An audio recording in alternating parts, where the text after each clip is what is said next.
अमेरिकी ड्रोन को मार गिराने का दावा आज सामने आया है। ईरानी फौज ने MQ-1 ड्रोन को मार गिराने का दावा किया है। ड्रोन मार गिराने का वीडियो भी जारी किया गया है। तो देखिए, ये दावा सामने आया है ड्रोन को मार गिराने का, और दावा यह है कि MQ-1 ड्रोन को मार गिराया है ईरानी फौज ने। उसकी तस्वीरें भी जारी की गई।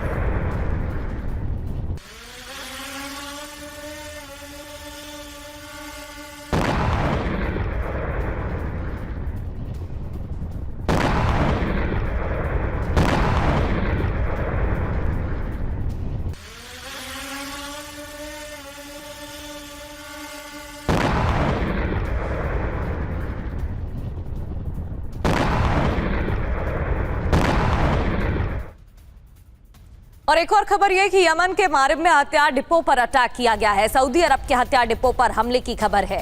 यमनी फौज का बैलिस्टिक मिसाइल से हमले के बाद 3 बड़े धमाके सुने गए हैं। सऊदी अरब के हथियार डिपो पर अटैक की यह खबर। यमनी फौज का बैलिस्टिक मिसाइल से हमला।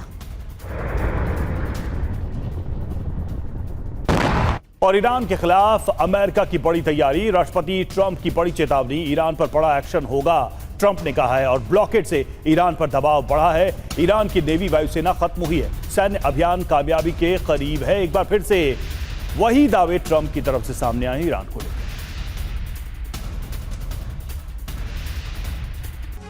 तो ट्रंप के 4 बड़े कदम, ईरान होगा खत्म। बयान क्या है, सबसे पहले ये देखिए। ईरान पर बड़ी कार्रवाई जारी है। इसका अर्थ यह है कि ब्लॉकेड से ईरान पर दबाव बढ़ा है। और दावा यह कि सैन्य अभियान कामयाबी के करीब है, यानी कि बहुत जल्द हम अपने लक्ष्य को हासिल करेंगे। वही दावा एक बार फिर से ट्रंप का सामने आया है। बयान के ईरान की सेना जंग हार चुकी है। अर्थ इसका यह है कि हॉर्मुज में ईरान का कंट्रोल कमजोर पड़ा है। दावा यह है कि ईरान की नेवी के सारे युद्धपोत ध्वस्त हो चुके हैं। ट्रंप ने ईरान को लेकर यह दावा किया है। बयान सामने आया है कि ईरान से युद्ध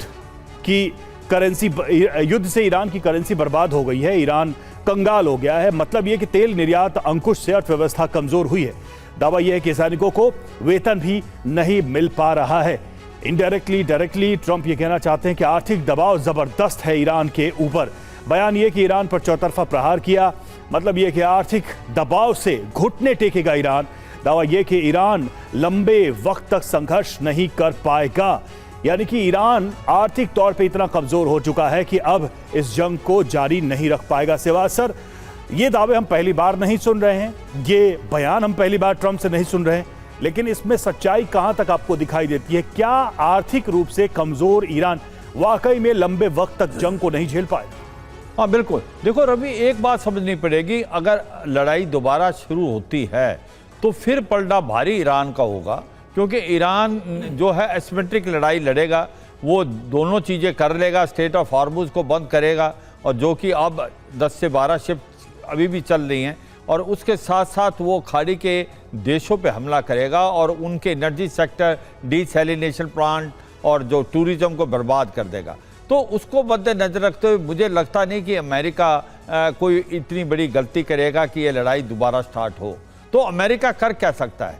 अमेरिका जो इकोनॉमिक कोल्ड्रन लगाया है, जो उसने इकोनॉमिक सैंक्शन किए हैं, नेवल ब्लॉकेड किया है, और जो बाकी कार्रवाई जो इकोनॉमिक प्रेशर डाला जा रहा है ईरान पे, मुझे लगता है उसका इफेक्ट ज़्यादा है बनिस्बत कि आप उसके साथ उसके टारगेटों को एक प्रकार नष्ट करें, क्योंकि टारगेट अब रहे नहीं है। तो ऐसे में मुझे लगता है कि यही स्ट्रेटजी है डोनाल्ड ट्रंप की कि जो नेवल ब्लॉकेड रखा जाए, जिसके कारण हो क्या रहा है, ईरान का 90% जो ऑयल है वो खर्ग आइलैंड से चीन की तरफ जाता है, वो बिल्कुल ठप हो गया है। और अब उनके जो स्टोरेज फैसिलिटी वो भी टॉप अप कंप्लीट हो गई। तो ये सच्चाई है कि ईरान के अंदर आज बहुत बड़ा इन्फ्लेशन है, अनएम्प्लॉयमेंट है, मिस गवर्नेंस है, और अगर ये इकोनॉमिक सैंक्शन उसके ऊपर लगे रहे तो उसका इफेक्ट होगा। बनिस्बत अगर लड़ाई दोबारा स्टार्ट होती है तो फिर ईरान ज़्यादा मजबूत है बनिस्बत आप अमेरिका और इजराइल के, क्योंकि अमेरिका की सबसे बड़ी प्रॉब्लम क्या है, अमेरिका के 50 से 60% हथियार ख़त्म हो चुके हैं, specially petrol missile system Thar और आपका जो टोमाहाक मिसाइल है, जबकि इजराइल के पास भी बहुत कम असला रह गया। और जब ईरान को तुलना में उसके जो मिसाइल, रॉकेट, ड्रोन दोबारा उसने रिप्लेनिश कर दिए। तो मुझे लगता नहीं कि कभी भी डोनाल्ड ट्रंप इतनी बड़ी गलती करेंगे कि ये युद्ध को स्टार्ट करें। उनके मिड टर्म इलेक्शन नवंबर में है, अप्रूवल रेटिंग उनकी घटती जा रही है। वो चाहेंगे कि किसी तरीके से इकोनॉमिक प्रेशर डाला जाए ईरान पे और ईरान इस चीज़ को माने। बेक चैनल डिप्लोमेसी चली हुई है। सारा सेंटर ऑफ ग्रेविटी इस लड़ाई का स्टेट ऑफ हॉर्मुज है। अगर स्टेट ऑफ हॉर्मुज खुल जाता है तो कोई सोल्यूशन निकल सकता है। और ये स्टेट ऑफ हॉर्मुज ऐसा लगता है ये ईरान के एक लीवरेज है, ईरान इसका भरपूर इस्तेमाल कर रहा है। दिखाने की कोशिश तो अमेरिका की तरफ से, लेकिन अभी भी यही हो रही है कि हमले के लिए अमेरिका तैयार है। हालांकि पीछे की स्टोरी क्या है वो भी हम डिकोड करने की कोशिश कर रहे हैं।